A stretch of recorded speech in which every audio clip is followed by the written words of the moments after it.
आणि morning prime time बुलेटिनमध्ये आपलं पुन्हा एकदा स्वागत आहे। आपण बघणार आहोत राज्यभरातल्या तसंच राष्ट्रीय आणि आंतरराष्ट्रीय स्तरावरच्या काही महत्त्वाच्या घडामोडी। मात्र सुरुवात करणार आहोत आताच्या 4 महत्त्वाच्या बातम्यांनी। त्यापैकी पहिली बातमी राज्याच्या राजकारणात नाही, कारण गेल्या काही दिवसांपूर्वी केंद्रात मंत्रिमंडळात बदल होणार होते अशा चर्चा रंगलेल्या, मात्र आता राज्यातही मंत्र्यांच्या जबाबदाऱ्यांमध्ये बदल होण्याची शक्यता आहे। काल अमित शहांसोबत झालेल्या बैठकीत यावर शिक्कामोर्तब झाल्याचं बोललं जात आहे। आता नेमकं कुणाचं पद धोक्यात आहे, कुणाला नवीन संधी मिळणार आहे, याबाबत आपल्याला सविस्तर बातमी बघायची आहे। आजची दुसरी बातमी असणार आहे ते मुंबईतल्या नगरसेवकांबाबतची, कारण मुंबई महापालिका आता अधिक हायटेक होणार आहे, कारण मुंबईतल्या नगरसेवकांना लवकरच टॅब मिळण्याची शक्यता आहे। आता नेमकी काय आहे ही बातमी, नगरसेवकांना टॅब का देण्यात येणार आहे, यावरनं कसं राजकारण रंगणार आहे ते आपल्याला पाहायचं आहे याच बातमीपत्रात। आजची तिसरी मोठी बातमी राज ठाकरेंच्या दौऱ्याची, कारण नाशिक नंतर राज ठाकरे आता रायगडमधील खड्ड्यांच्या स्थितीची पाहणी करणार आहेत। राज ठाकरे रायगडमध्ये दाखल सुद्धा झाले आहेत। आता आज त्यांच्या दौऱ्याची रूपरेषा नेमकी कशी असणार आहे, कुठे कुठे जाणार आहे, कोणत्या परिसराची ते पाहणी करणार आहे, हे सुद्धा सगळं सविस्तर आपल्याला या बातमीपत्रात बघायचं आहे। आणि याची चौथी मोठी बातमी असणार आहे ती पुण्यातनं, कारण उडता पंजाब नंतर आता उडतं पुणे अशी स्थिती पुण्याची झाली आहे का, अशा चर्चा रंगलेल्या आहेत। असं आम्ही का म्हणतोय, लोकांमध्ये अशी का शंका आहे, ते जाणून घेण्यासाठी आपल्याला आजची चौथी बातमी शेवटपर्यंत बघावी लागणार आहे। त्यामुळे सगळ्या बातम्या विस्तारानं बघूया। सुरुवात करूया पहिल्या मोठ्या बातमीनं। बुलेटिनच्या सुरुवातीलाच बातमी आहे ती राजकीय गोटातनं। आजची सगळ्यात मोठी बातमी आहे, कारण केंद्रीय मंत्रिमंडळ विस्तारानंतर लगेचच राज्यात सुद्धा आपल्या मंत्रिमंडळ विस्तार होण्याची शक्यता आहे। अमित शहा मुंबई दौऱ्यावर आहेत आणि त्याच वेळेला राज्यातील मंत्रिमंडळ विस्तारासंदर्भात त्यांच्यासोबत फडणवीस आणि एकनाथ शिंदेंची चर्चा झाल्याची माहिती आपल्याला सूत्रांनी दिली आहे। आणि या मंत्रिमंडळ विस्तारात सुमार कामगिरी करणाऱ्या मंत्र्यांचा पत्ता कट होणार आहे, त्यांच्या जागी इतरांना संधी मिळण्याची शक्यता आहे। त्यामुळे मंत्रिमंडळ विस्तार झाल्यास कोणाला नवी संधी मिळणार याकडे सर्वांचं लक्ष आहे।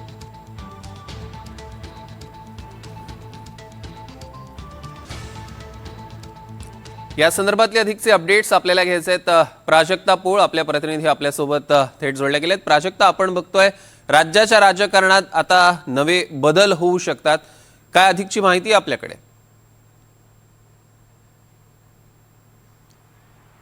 जर बघितलं तर गेल्या काही दिवसांपासून केंद्रीय मंत्रिमंडळ विस्ताराच्या चर्चा होत्या। केंद्रीय मंत्रिमंडळाचा विस्तार हा लवकरच होणार आहे आणि त्या विस्तारामध्ये शिवसेनेला 2 मंत्रिपद अपेक्षित आहेत असं सुद्धा बोललं जातंय। जे आत्ताचे जे खासदार आहेत, उबाठाचे जे खासदार आहेत ते आलेले आहेत, त्यांचं ओमराजे निंबाळकर यांचं नाव चर्चेत होतं आणि या संदर्भात सुद्धा वेगवेगळ्या चर्चा होत्या। आणि एकनाथ शिंदे हे स्वतः खासदारांना जाऊन भेटलेले, खासदारांसह पंतप्रधान नरेंद्र मोदींना भेटले होते। आणि काल ज्या पद्धतीने अमित शहा मुंबई दौऱ्यावर असताना सुद्धा एकनाथ शिंदे यांनी सह्याद्रीवर त्यांची भेट घेतलेली होती, या संदर्भात सुद्धा चर्चा झाल्याचं बोललं जातं। आणि केंद्रीय मंत्रिमंडळ विस्तारानंतर जो आहे तो राज्यातल्या मंत्रिमंडळाचा सुद्धा विस्तार होणार आहे। आणि या विस्तारामध्ये आता 1.5 वर्ष झालेलं आहे। जेव्हा हे सरकार आलं तेव्हाच असं सांगण्यात आलेलं होतं की 1.5 किंवा 2 वर्षानंतर जे आहेत ते मंत्रिमंडळाचा खांदेपालट होऊ शकतो, ज्या मंत्र्यांची कामगिरी सुमार आहे त्यांना बदललं जाऊ शकतं असं सुद्धा त्याच वेळेला जे आहे ते मंत्र्यांना सांगण्यात आलेलं होतं। आणि आता या संदर्भात केंद्रीय मंत्रिमंडळ विस्तार झाल्यानंतर राज्याचा मंत्रिमंडळ विस्तार सुद्धा होऊ शकतो। सुमार दर्जाची जी कामगिरी ज्या मंत्र्यांनी केलेली असेल त्यांचा खांदेपालट होऊ शकतो आणि त्याच काही नवीन चेहरे सुद्धा राज्याच्या मंत्रिमंडळात दिसू शकतात। आणि जर आपण बघितलं या सगळ्या घडामोडी सुरूच आहेत। केंद्रीय मंत्रिमंडळाचा विस्तार आधी होईल आणि त्यानंतर राज्याच्या मंत्रिमंडळात नवीन संधी जी आहे ती लोकांना मिळू शकते, नवीन नेते राज्याच्या मंत्रिमंडळात दिसू शकतात। एकनाथ शिंदे हे याआधी जे आहेत ते पंतप्रधान नरेंद्र मोदींना भेटण्यासाठी काही खासदारांसह गेलेले होते। त्यानंतर काल अमित शहा हे मुंबईत होते, अमित शहांशी सुद्धा त्यांनी भेट घेतली आणि अमित शहांबरोबर काही त्यांनी चर्चासुद्धा केली। आज ते पुन्हा दिल्ली दौऱ्यावर आहेत, त्यामुळे एकनाथ शिंदे यांचे दिल्ली दौरेसुद्धा वाढलेले आहेत आणि याच राजकीय घडामोडींशी ते निगडीत आहेत असं बोललं जातंय। सौरभ, निश्चितच प्राजक्ता, या संदर्भातले अधिकचे अपडेट्स आम्ही तुमच्याकडनं घेणार आहोत। तुर्तास धन्यवाद। आणि आता अजून एक महत्त्वाची बातमी, आजची दुसरी मोठी बातमी मुंबईतनं, कारण मुंबई महापालिकेत वाहन खरेदीचा वाद ताजाच होता आणि आता त्याच वेळेला मुंबईतील नगरसेवकांना हायफाय टॅब मिळणार आहे अशी शक्यता वर्तवण्यात येते। आणि हे प्रशासन सगळं हायटेक करण्यासाठी वेगानं हालचाली सुरू झालेल्या आहेत। पालिका सभागृह तसंच विविध समित्यांच्या विषय पत्रिका आता हार्ड कॉपी ऐवजी थेट PDF स्वरूपात उपलब्ध करून दिल्या जाणार आहेत आणि त्यासाठी महापालिकेच्या सगळ्या 237 नगरसेवकांना महिन्याभरात टॅबचं वाटप केलं जाईल। ही माहिती तंत्रज्ञान विभागातील एका वरिष्ठ अधिकाऱ्यानं आपल्याला दिलेली आहे।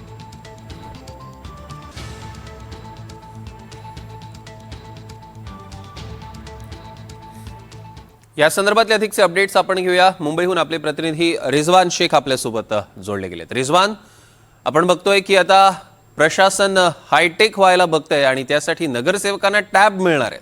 काय अधिकची माहिती आपल्याकडे? सौरव, आपण पाहतोय की मुंबई महानगरपालिका पुन्हा एकदा वादाच्या भोवऱ्यात जे आहे ते सापडताना दिसून येत आहे।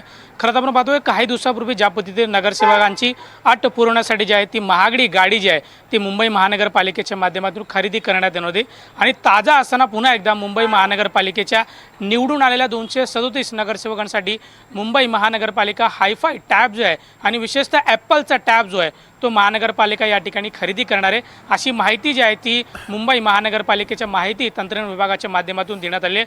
खरं तर आपण पाहतो की ज्या पद्धतीने मुंबई महानगरपालिकेच्या 237 नगरसेवकांसाठी हा हायफाय टॅब जो आहे त्यासाठी खरेदी करण्यात येणार आहे।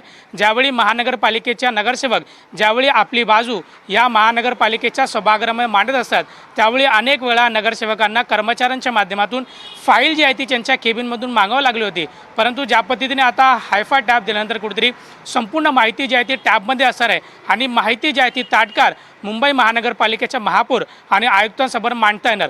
परंतु आपण पाहते 2012मध्ये ज्या पद्धतीने मुंबई महानगरपालिकेच्या 227 नगरसेवकांसाठी मुंबई महानगरपालिकेने 7,98,00,000 रुपये खर्च करून जे आहे ते लॅपटॉप खरेदी करत होते। त्यामुळे ज्या पद्धतीने मुंबई महानगरपालिकेच्या वारंवार होणारा भोंगळ कारभार आणि विशेषतः उधाळपट्टी ज्या पद्धतीने मुंबईकरांच्या सर्वसामान्य करामधून ज्या पद्धतीने नगरसेवकांची अट पुरवण्यासाठी जे खर्च केले जाते त्याला कशा पद्धतीने आळा घातला येणार तेच पाहणं महत्त्वपूर्ण आहे। सौरभ, निश्चितच रिजवान, या संदर्भातले अधिकचे अपडेट्स आम्ही तुमच्याकडनं घेणार आहोत। तुर्तास धन्यवाद। आणि आजची तिसरी मोठी बातमी, राज ठाकरे आज एक दिवसीय रायगड दौऱ्यावर आहेत। सध्या राज ठाकरे रायगडमध्ये दाखल सुद्धा झालेत आणि या दौऱ्यात ते मुंबई गोवा महामार्गाची प्रत्यक्ष पाहणी करणार आहेत। विशेषतः माणगाव बायपासच्या सुरू असलेल्या कामाची पाहणी करून महामार्गाच्या कामाचा आढावा ते घेणार आहेत। गेल्या अनेक दिवसांपासून मुंबई गोवा महामार्गाच्या रखडलेल्या आणि सुरू असलेल्या कामांबाबत वाहन चालक आणि स्थानिक नागरिकांकडून नाराजी व्यक्त केली जाते आणि या पाहणीनंतर राज ठाकरे काय बोलतात याकडे सगळ्यांचं लक्ष असेल।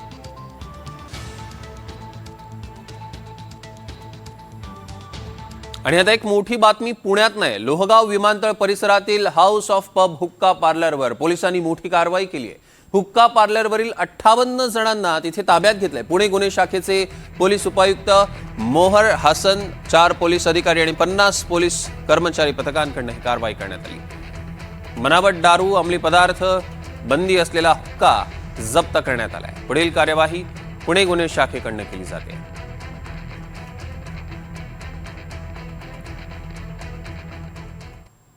या संदर्भातले आपल्याला अधिकचे अपडेट्स घ्यायचे आहेत। थेट जाऊया पुण्यात।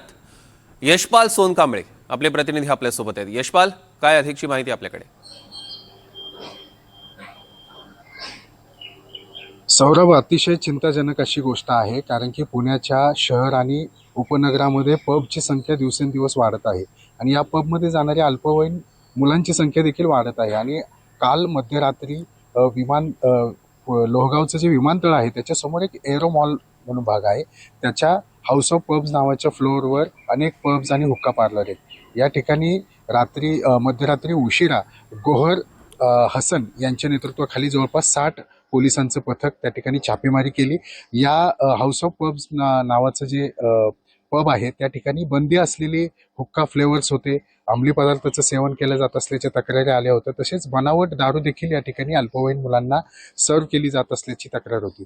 एकूणच या तक्रारीची गंभीर दखल घेऊन आज मध्यरात्री पोलिसांनी त्या ठिकाणी छापेमारी केली, सर्व मुद्देमाल ताब्यात घेतलेला आहे आणि जवळपास 58 लोकांना ताब्यात घेतलेला आहे। त्यांच्यावर आज सकाळी उशिरापर्यंत गुन्हा दाखल होण्याची प्रक्रिया देखील सुरू आहे। परंतु या कारवाईनंतर आता पुण्यामध्ये नेमकं चाललंय काय असा प्रश्न उपस्थित होतोय, कारण की सांस्कृतिक आणि शैक्षणिक राजधानी म्हणून पुण्याकडे पाहिलं जातं, परंतु आता पब आणि ह्या हुक्का पार्लरची संख्या दिवसेंदिवस वाढत आहे आणि अनेक स्थानिक नागरिक असतील, स्वयंसेवी संस्था असतील, हे या संदर्भात पुणे शहर पोलिसांकडे वारंवार तक्रारी करतायत की याच्या संख्या आटोक्यात आणण्यासंदर्भात, यांना निर्बंध लावण्यासंदर्भात काहीतरी कठोर कारवाई झाली पाहिजे. ज्यावेळेस तक्रारी येतात त्यावेळेसच पुणे शहर पोलीस त्या ठिकाणी छापेमारी करतं, परंतु एकूणच पुणे महानगरपालिका असेल किंवा पुणे शहर पोलीस आयुक्त असतील, या दोन्ही प्रशासनाकडून या संख्येवर मर्यादा आणण्यासंदर्भात काहीतरी कठोर निर्बंध असले पाहिजे, नियमावली असली पाहिजे आणि या ठिकाणी अल्पवयीन मुलांना प्रवेश बंदी असली पाहिजे, अशा पद्धतीची मागणी देखील होतीये. एकूणच आज जे 58 लोक ताब्यात घेतले त्यातले बहुतांश मुलं हे अल्पवयीन आहेत, त्यामुळे त्यांच्या पालकांना देखील पुणे शहर पोलिसांनी बोलवलेलं आहे. एकूणच ही जी पब संस्कृती पुण्यामध्ये वाढते ती चिंताजनक आहे. सौरभ. निश्चितच यशपाल, या संदर्भातले अधिकचे अपडेट्स आम्ही तुमच्याकडनं घेणार आहोत. तुर्तास धन्यवाद.